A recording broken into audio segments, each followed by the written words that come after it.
they've extracted the heat from the geothermal fuse and use it to heat up water and for electricity and energy on this island. They've actually managed to cool the magma down quite a lot. So, but this chamber compared to the one on mainland Iceland is really, really tiny. Basically, for 10 years they were able to, from the 1973 eruption, they were able to pump water down into the magma chamber and get geothermal energy on the island. And basically there's still a magma chamber underneath the Elderfell, but this is cooled down so much now that it would need another magma burst to melt it all so it could have another eruption, but it's highly unlikely. Hot water comes in from the seawater through the porous rock, and then it heats up from the geothermal centre, and then it goes up and comes out of the small fissures in the cone. Currently at the hot spring, otherwise known as the soda springs, which are formed by aquifers in the ground, and as the water moves through the porous rock it collects up minerals and becomes warm due to the heated rocks from the volcano. What we're doing is we're going to try and create a thermal and pH map of the area, and so what we're taking is taking pH readings. Just got our first one, which was 8.1, and then we're taking thermal readings and electrical readings as well, and then we're GPS tracking it all, so we should get collectively a whole map of this area. I've been swarmed by midges, but as we've been climbing up the hill, not only have the midges been increasing, but also the temperature, the EC, pH as well, and well, I'll report back to you once we get higher up and see the developments. Nasty, you got the EH? So the EH measures the amount of oxygen in the water, so when it's positive it means that there's oxygen, and when it's negative it means that there isn't oxygen because it's just all being eaten by the sulphur and bacteria in the water, so it wouldn't be an ideal location to grow plants and whatnot. So it actually dramatically changed from down the bottom, from where there was oxygen, to when the water started heating up here, and it just dramatically changed to a negative number. So in here is the really negative number? Yeah, minus 160. Although we did find a little plant.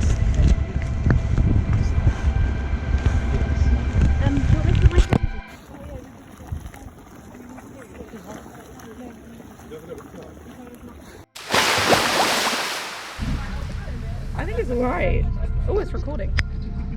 Yeah, I mean, it hasn't lost any battery over it. Okay. So we're just at the geyser and we're waiting for it to explode, and basically what's happening now is the water under the surface is getting heated by geothermal heat from the ground, and eventually it will reach a critical point, and the high pressure caused by the steam expanding, the water turning into steam and expanding, cause a big gush of water to fill the air. So exciting. What's your first impressions? Very cool. Very cool. Saying how the geothermal energy has other uses other than just, say, the baths or the energy for their electricity, but it also brings a lot of tourism to the area, and we'll probably find out more about this in the Blue Lagoon tomorrow.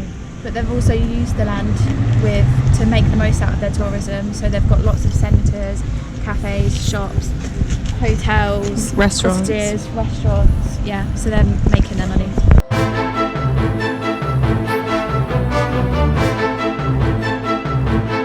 Plenty of hot water around Iceland, as we all know. We've seen the geysers today, we've seen the hot water springs, and that can be harvested to power the electricity required to generate the lights and everything else needed to grow the tomatoes.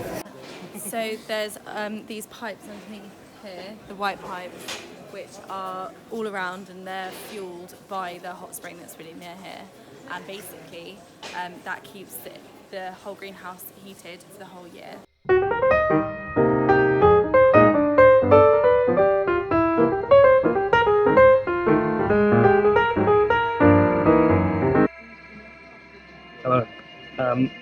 these are the baby tomato plants.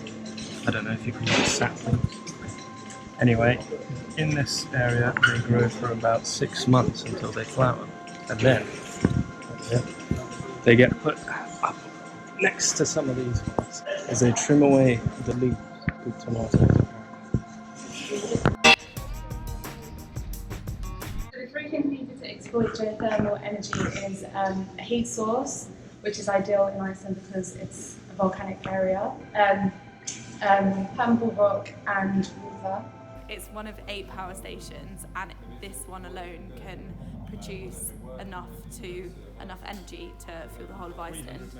They're at the forefront of the technology, and if they use this technology on a lot of other plate boundaries where there's geothermal hotspots around the world, it is potentially an unlimited source of energy that is free and almost carbon neutral. So Reykjavik is actually a low temperature area, which still means it has access to geothermal energy, just because it's not like the other quarter of Iceland above an active volcanic area. But this means that Reykjavik alone can get half of its hot water from boreholes in Reykjavik.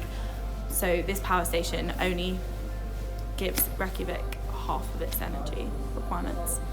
So like many other of the geothermal features in Iceland, such as the geyser and the hot springs, they're also using the geothermal plant as a tourist attraction as well, bringing it in as a separate industry as well as the geothermal industry.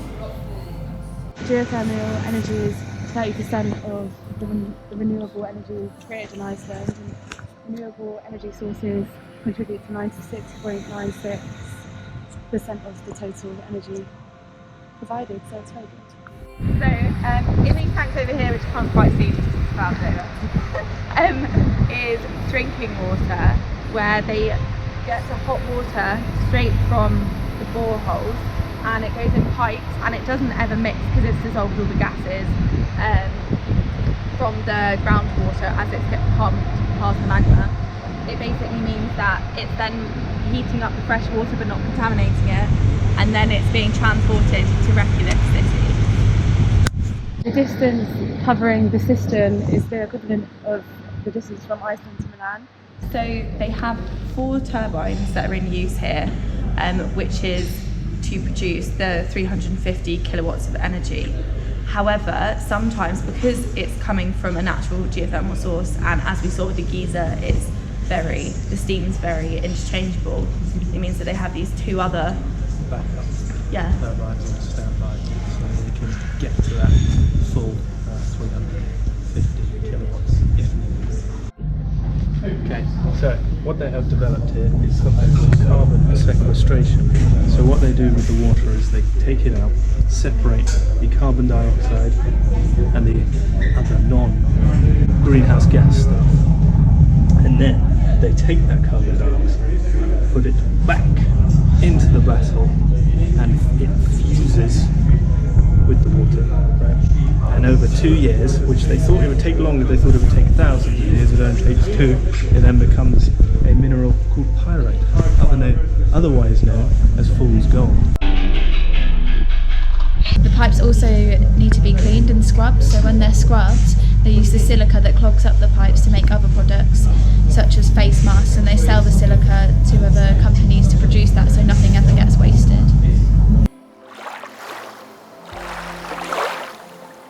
So the Blue Lagoon contains a lot of silica, and that causes the blue effect of the water because the blueness is caused by the sunlight reflecting off the silica, and people, the tourists who come here, thousands in numbers annually, use the products for beauty treatments and mind well-being treatments, and the water is renewed naturally every 40 hours, and the temperature is around 38 degrees Celsius, so it's very relaxing and nice.